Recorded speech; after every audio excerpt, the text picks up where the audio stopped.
In this video, I'm going to tell you how to ride a bus in the city of Toronto.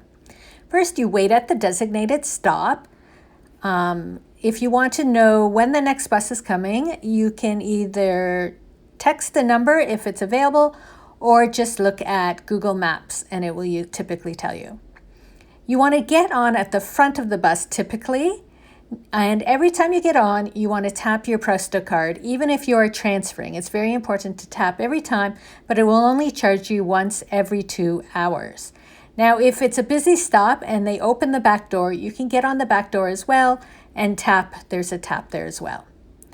Then you want to take a seat or stand away from the doors.